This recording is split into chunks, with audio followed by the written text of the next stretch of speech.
OMG, it's Bargain Bin Beats number 4. 4. So I'm going to do a slightly different variation today. Some of the records I've been buying recently, just from all the charity shops, and this actually came from the record fair last weekend. It's absolutely smoking. This is the one of the records from the Japanese Melodies double disc set. I've just been listening to it, and it just the whole thing sounds like it's just made for sampling. So respect to the grand string orchestra under Nini Rosso.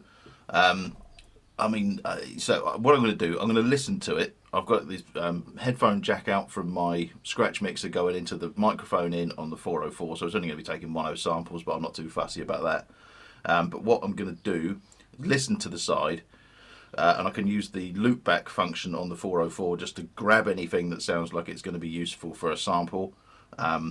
I'm going to fill up this whole bank. I'm going to fill 15 samples out of the bank, so just listen to the whole side. Grab some stuff that as I go through it. For beats, I'm going to use my very good friend Rob the Bone Shilling of Gosport Vinyl Club gave me this DJ Cuba. So this is from Wave Twisters, which if you don't know about Wave Twisters, I thoroughly recommend you have a listen to that. But this basically there'll just be some scratch chops on there, which I can use just to grab some, like a kick drum snare and some hi hats. And then I'm going to take the 404 to the pub. I need to cut the grass, so I'm going to do that.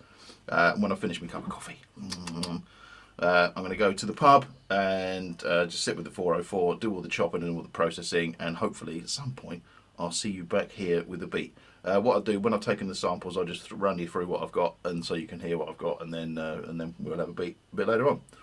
Peace. Alrighty then. So two things we've learned today. Nini Rosso wasn't the conductor of that orchestra. Nini Rosso was an Italian jazz trumpeter and composer. I guess he's probably written all the melodies and stuff like that on that platter. It's absolutely smoking. I'll go through the samples in a second. Hopefully I won't get a copyright strike, but they're all fairly short.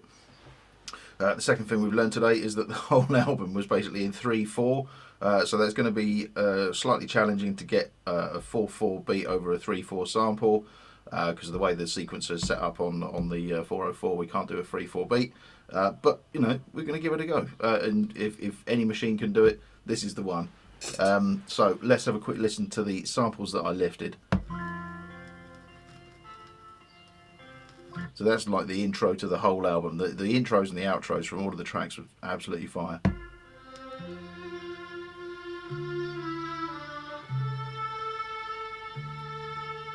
So you get an idea of that.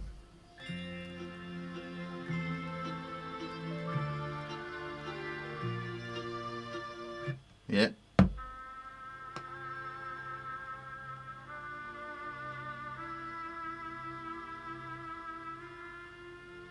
Quite like that. That'll chop up nice.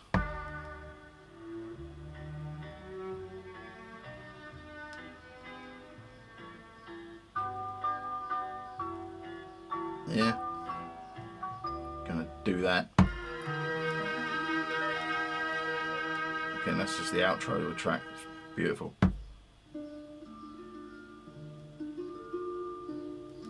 Love this.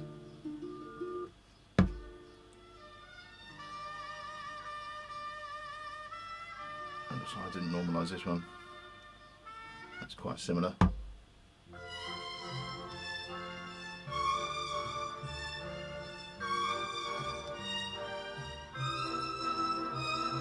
Like that little progression, that's quite sweet.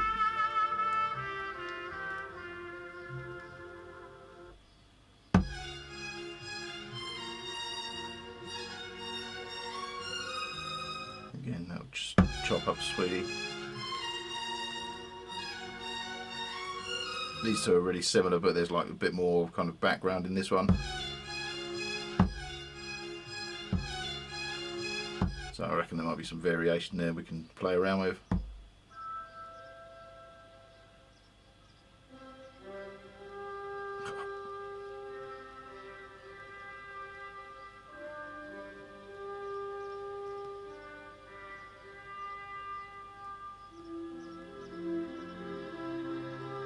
Yeah, love that.